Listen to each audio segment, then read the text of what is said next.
Hello दोस्तों, नमस्कार। कैसे हैं आप लोग? उम्मीद करते हैं आप लोग बहुत बढ़िया होंगे। तैयारी आपकी बढ़िया चल रही होगी।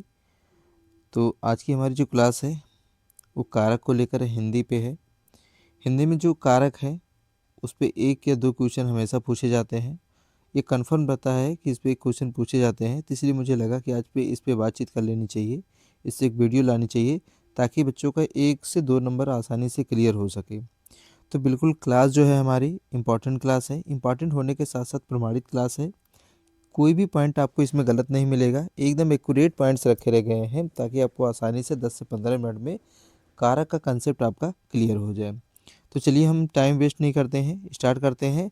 तो सबसे पहले हम देखते हैं कारक का अर्थ। क्या देखते हैं? कारक का अर्थ। तो इसके अर्थ में क्या है? वाक्य में संज्ञा या सर्वनाम का क्रिया से जो संबंध होता है उसे कारक कहते हैं। सीधा सीधा देख लीजिए, वाक्य में संज्ञा या सर्वनाम का संबंध किससे होगा? क्रिया से। जो संबंध पाया जाता है उसे ही हम क्या करते हैं? कहते हैं कारक कहते हैं। ठीक। अगला, कारक यह बताता है कि संज्ञा या सर्वनाम क्रिया के साथ किस रूप से जुड़ा है। ठीक है। तो कारक ही हमें यह बताएगा कि संज्ञा या सर्वनाम क्रिया के साथ किस रूप से जुड़ा हुआ है। ठीक है। तो ये तो हो गया उसका अर्थ। तो अगली हम स्लाइड में चलते हैं, देखते क्या है कारक की परिभाषा। तो कारक की परिभाषा में हम देखेंगे कि क्या है वाक्य में संज्ञा या सर्वनाम। देखिए हमेशा ध्यान दीजिएगा कि जब भी कारक की बात आएगी तो संज्ञा या सर्वनाम की बात आएगी और क्रिया की बात आएगी। ठीक है, तीन चीजें पाई जाती हैं इसमें। किसमें? कारक में। तो वाक्य में संज्ञा या सर्वनाम और क्रिया के बीच जो संबंध होता है उसे कारक कहते हैं। ठीक। फिर एक बार रिपीट करते हैं। संज्ञा या सर्वनाम क्रिया के बीच जो संबंध होता है उसे ही हम क्या कहते हैं? कारक कहते हैं। अब देख लेते हैं कारक के मुख्य तत्व कौन कौन से होते हैं। ये इंपॉर्टेंट चीज़ें हैं, पूछा भी जाता है। तो अगर कारक के मुख्य तत्वों की हम बात करते हैं तो ये कारक के जो मुख्य 3 तत्व होते हैं, हिंदी में 8 माना गया है और संस्कृत में 7 माना गया है। ठीक है, हिंदी में 8 कारक है, संस्कृत में 7 है। ठीक है। तो 3 ये प्रमुख तत्व कौन कौन से हैं? संज्ञा या सर्वनाम, क्रिया, और तीसरा क्या है? विभक्ति या चिन्ह। विभक्ति या चिन्ह में जैसे ने, को, से, का, में, पर आदि, ये क्या है? उसके चिन्ह है। चलिए, ये तो हो गए कारक के मुख्य तत्व। अब हम कारक के कुछ भेद देख लेते हैं। कारक के अगर हम भेद की बात करेंगे तो कारक के भेद कुल 8 होते हैं। हिंदी में कितने कारक हैं? 8 है। मैंने एक बार फिर रिपीट कर दूं कि हिंदी में कुल 8 कारक हैं। और जब संस्कृत की बात करेंगे तो संस्कृत में कितने होते हैं? 7 होते हैं। इसको हमेशा ध्यान में रखिएगा, एक ही ना समझिएगा आप। चलिए, हिंदी व्याकरण में 8 प्रकार के कारक माने जाते हैं। ठीक है, पहले उनका क्रम है, फिर कारक है, फिर विभक्ति या चिन्ह है। स्लाइड में थोड़ा सा आगे पीछे है, लेकिन मैं तो हूँ, मैं आपको बता रहा हूँ, मैं आपको समझा रहा हूँ, एक भी क्वेश्चन आपका छूटेगा नहीं। चलिए देखते हैं क्रम में क्या है। तो पहला हमारा जो कारक है कर्ता है, उसका विभक्ति चिन्ह क्या है? ने है। दूसरा क्या है? कर्म है, उसका विभक्ति चिन्ह क्या है? को है। तीसरा हमारा क्या है? करण है, उसका चिन्ह विभक्ति चिन्ह क्या होता है? से या द्वारा होता है। ठीक। चौथा हमारा होता है संप्रदान। संप्रदान का जो विभक्ति चिन्ह होता है वो क्या होता है? को होता है या के लिए होता है। अब पांचवा अपादान। अपादान से बार बार क्वेश्चन पूछे जाते हैं, ये बहुत ही इंपॉर्टेंट क्वेश्चन है। ठीक है। तो अपदान का क्या होता है? से। अपदान का क्या होता है? से। छठवें में क्या है? संबंध। संबंध कारक क्या है? का, की और के, इसका विभक्ति चिन्ह है। सातवां कारक क्या है? सातवें में अधिकरण है। अधिकरण में क्या है? में, पर, में, पर। ठीक है ना, ये उसका विभक्ति चिन्ह है। आठवां जो है वो संबोधन। संबोधन में क्या होता है? हे, अरे, आ। ठीक है। इस तरीके से अगर कोई भी विभक्ति चिन्ह आपको मिले तो कारक की आप पहचान आसानी से कर सकते हैं। अब हम देख लेते हैं आठों कारक के एक विस्तृत अध्ययन देख लेते हैं। ठीक है ना, उदाहरण के साथ देखेंगे ताकि कंसेप्ट आपका क्लियर हो जाए। चलिए, अब देखिए जितने भी कारक हैं उसका विस्तृत अर्थ देख रहे हैं, अर्थ भी हम देखेंगे और उदाहरण भी देखेंगे, दोनों साथ साथ चलेंगे। तो पहला हम किसको डिस्कस करेंगे? कर्ता कारक को। ठीक। तो कर्ता कारक में क्या है? जो कार्य करता है वो कर्ता कहलाता है। हमेशा इसमें ध्यान रखिएगा कि कर्ता वही कहलाता है जो कार्य करता है। इसको आसानी से पहचाना जा सकता है, लेकिन अगर आपने वीडियो नहीं देखा है या पढ़ा नहीं है तो मान के चलिए पहचानने में आपको समस्या होगी। ठीक, और भी क्या है, पहचान इसकी हम कैसे करते हैं, क्रिया से प्रश्न करें। हमेशा जब भी कर्ता को पहचानना हो तो जो हमारी क्रिया होती है उससे हमको क्या करना है, प्रश्न करना है। तो जैसे ही प्रश्न करेंगे तो ऑटोमेटिक कर्ता आपका फाइंड हो जाएगा। जैसे कौन, विभक्ति चिन्ह इसका क्या होता है, ने होता है। चलिए एक उदाहरण देख लेते हैं। उदाहरण में क्या है, उदाहरण देखिए, राम ने खाना खाया, तो खाना खाना क्या हो गया, एक क्रिया हो गया। अब अगर पूछा जाए खाना किसने खाया, तो आंसर क्या आएगा, राम ने। तो राम क्या हो गया, आपका कर्ता हो गया। ठीक है ना। तो यहाँ पे सीता करता है, सीता ने किया क्या है, पत्र लिखा है। अगर ये पूछा जाए पत्र किसने लिखा है, क्वेश्चन पूछा जाए, तो नाम आएगा सीता ने लिखा है, तो इसलिए कर्ता कौन हो जाएगा, सीता हो जाएगा। चलिए अगला, कर्म कारक। क्या है, कर्म कारक। कर्म कारक की मीनिंग हम पहले देखेंगे, अर्थ देखेंगे। जिस पर कार्य का प्रभाव पड़ता है, क्या होता है, जिस पर कार्य का प्रभाव पड़ता है वह कर्म कहलाता है। ये हमेशा ध्यान में रखिएगा, एक लाइन बहुत इंपॉर्टेंट है कि जिस पर कार्य का प्रभाव पड़ता है, प्रभाव किसका पड़ रहा है, कार्य का। जिस पर कार्य का प्रभाव पड़ता है वही क्या कहलाता है, कर्म कहलाता है। इसकी पहचान की अगर हम बात कर लें, पहचान पे थोड़ा ध्यान दे लीजिए। पहचान में क्या, क्रिया से प्रश्न करें। क्या करना है, क्रिया से प्रश्न करें। जैसे किसे, क्या। विभक्ति इसका चिन्ह क्या होता है, को। विभक्ति इसका चिन्ह क्या होता है, को। चलिए एक उदाहरण देख लें। उदाहरण में क्या है कि राम ने फल को खाया। खाया तो क्या हो गया, क्रिया हो गया। अब फल को खाया जा रहा है, किसके द्वारा खाया जा रहा है, राम के द्वारा। राम यहाँ पे क्या है, करता है। ये पहचान को आया तो ये क्या हो गया, हमारा कर्म कारक है। शिक्षक ने छात्रों को पढ़ाया, पढ़ाया गया है किसके द्वारा, शिक्षक के द्वारा। जहाँ पे क्या किया जा रहा है, कर्म किया जा रहा है। ठीक है ना, ये हो गया कर्म कारक। तीसरा पॉइंट है आपका करण कारक। क्या है, करण कारक। करण कारक में क्या होता है कि जिस साधन या माध्यम से कार्य किया जाए उसे हम क्या कहते हैं, करण कारक कहते हैं। ठीक, फिर एक बार देख लीजिए, जिस साधन या माध्यम से कार्य किया जाता है उसे हम क्या कहते हैं, करण कारक कहते हैं। पहचान क्या होती है, प्रश्न, किससे, किसके द्वारा। किससे और किसके द्वारा। इसका विभक्ति चिन्ह जो होता है वो से होता है और द्वारा होता है, ये दो उसका विभक्ति चिन्ह होता है। चलिए कुछ एग्जाम्पल देख लेते हैं, एग्जाम्पल से कंसेप्ट आपके क्लियर हो जाएंगे और 1 से 2 नंबर आपके क्लियर भी हो जाएंगे। उदाहरण में क्या है, वह कलम से लिखता है। लिखना क्या हो गया, क्रिया हो गया। कौन लिख रहा है, वह लिख रहा है, ये कर्ता हो गया। किससे लिख रहा है, कलम से लिख रहा है। ठीक, ये उसका उदाहरण है करण कारक का। पत्र डाक द्वारा भेजा गया। पत्र तो भेजा जा रहा है लेकिन किसके द्वारा भेजा जा रहा है, डाक के द्वारा भेजा रहा है, तो इसलिए क्या हो गया, करण कारक। चलिए संप्रदान कारक, क्या हम देखेंगे, संप्रदान कारक। इसमें क्या है,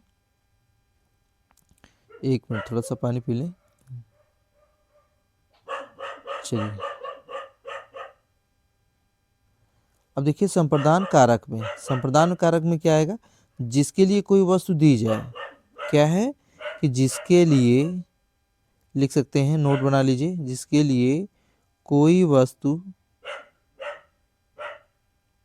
क्या की जाए, दी जाए, तो उसे हम क्या कहते हैं, संप्रदान कारक। उसे हम क्या कहते हैं, संप्रदान कारक। इसकी जो पहचान होती है उसमें क्या आएगा आपको, किसके लिए। ठीक है, ये इसकी पहचान है। अगला, पहचान हो गई। पहचान की अब हम बात देखेंगे, इसका विभक्ति चिन्ह क्या होता है। तो जब हम विभक्ति चिन्ह की बात करेंगे तो इसमें क्या होता है, को और के लिए, को और के लिए। उदाहरण देख लेते हैं फट से। राम ने सीता को पुस्तक दी।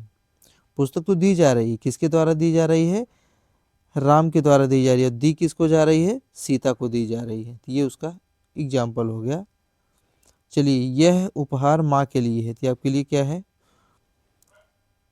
इसमें आप बताइए फट से, एनालिसिस करके आप कमेंट कर सकते हैं, बता सकते हैं कौन सा क्वेश्चन इसका सही है, उदाहरण बिल्कुल सही है या गलत है। चलिए अगला देखते हैं कौन सा है, अपादान कारक। क्या है, अपादान कारक। तो अपादान कारक में क्या होता है, जहाँ से अलग होने का भाव प्रकट होता है, ये बार बार पूछा जाता है। क्योंकि यहाँ से आता है तो से आप दूसरे वाले एग्जाम्पल समझ लेते हैं। तो अपदान कारक में मेन जो चीज़ें होती हैं वो क्या होता है, अलग होने का भाव।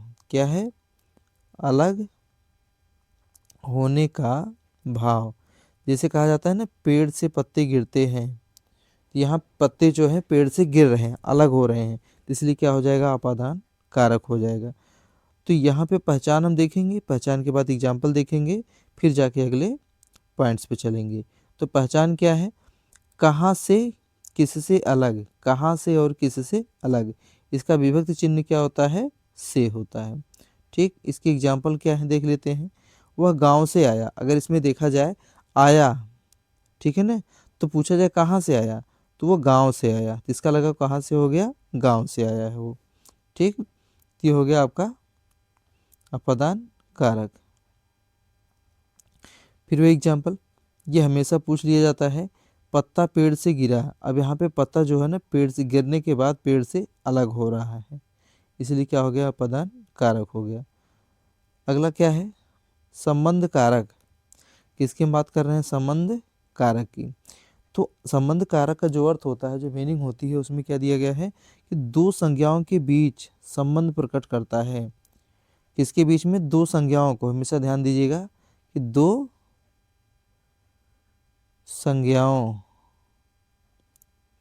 के बीच संबंध प्रकट करता है, संबंध प्रकट करता है।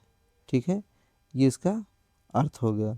पहचान पे थोड़ा सा चलते हैं, पहचान के बाद फिर वही काम हम करेंगे, एग्जाम्पल लेंगे, एग्जाम्पल के बाद अगले टॉपिक्स पे जाएंगे।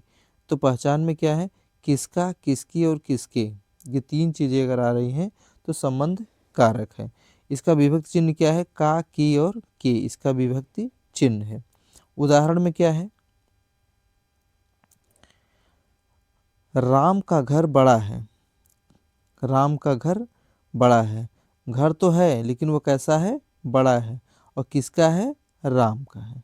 ठीक, सीता की पुस्तक नई है, सीता की पुस्तक नई है, तो यहाँ पे एक संबंध बताने की कोशिश की जा रही है।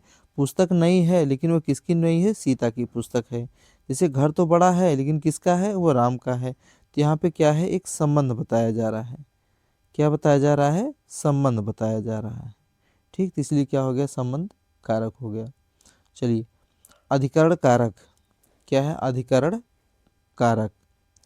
इसमें क्या है, अर्थ में क्रिया के स्थान या आधार को बताता है। अब इसमें ध्यान दीजिएगा, बहुत ही इंपॉर्टेंट है, यहाँ पे ज़्यादा से ज़्यादा गलतियाँ हो जाती हैं। क्रिया के स्थान पर या आधार को बताता है, आधार को बताता है।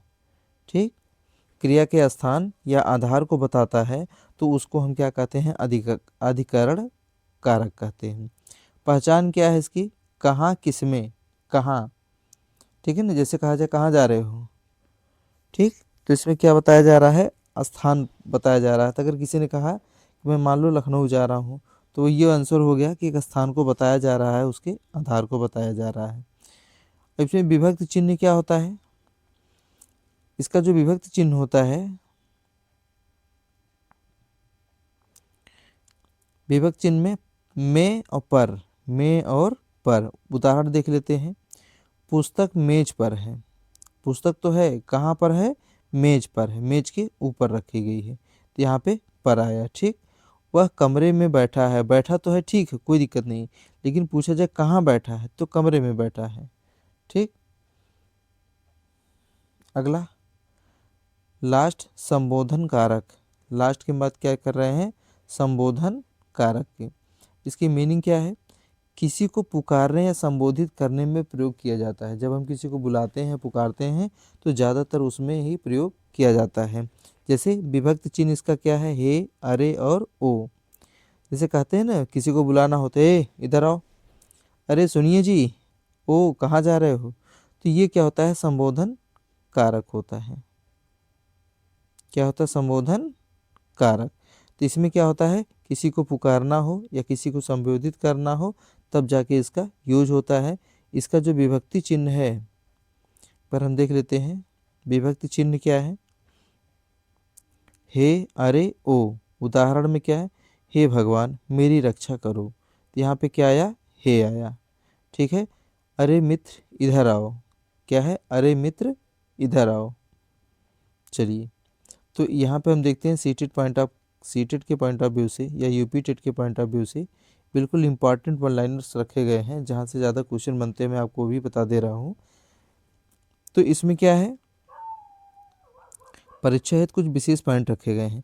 कारक हमेशा क्रिया पर आधारित होता है। जब भी आप कारक की बात करेंगे तो कारक हमेशा किस पे आधारित होगा, क्रिया पे आधारित होगा।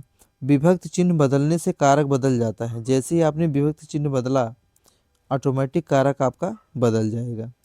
एक ही विभक्त चिन्ह अलग अलग कारकों में आ सकता है। मतलब एक ही विभक्त चिन्ह जो है वो अलग अलग कारकों में आ सकता है। जैसे से इसका बेस्ट एग्जाम्पल है। चलिए, इसको एक पंक्ति में एक लाइन में याद करने की यहाँ पे कुछ सूत्र दिए गए हैं। आप चाहें तो पूरे के पूरे 8 को एक लाइन में याद कर सकते हैं। क्या दिया गया है, कर्ता ने कर्म को करण से संप्रदान को के लिए अपादान से संबंध काकी के अधिकरण में पर संबोधन है। अगर आप चाहें तो पूरे पूरे 8 कारक जो हिंदी में माने गए हैं आसानी से याद कर सकते हैं। ठीक, तो उम्मीद करता हूँ आज की वीडियो आपकी पसंद आई होगी। कारक से रिलेटेड आपके क्वेश्चन अब गलत होने की संभावना कम हो गई है। तो आज की वीडियो में बस इतना ही। क्लास अगर आपको पसंद आई हो तो चैनल को आप सब्सक्राइब करिएगा, उसको लाइक करिएगा और दोस्तों के साथ शेयर करिएगा। तो मिलते हैं अगले ही वीडियो में, इसके 30 MCQ के साथ मिलते हैं। तो आज के लिए बस इतना ही। धन्यवाद।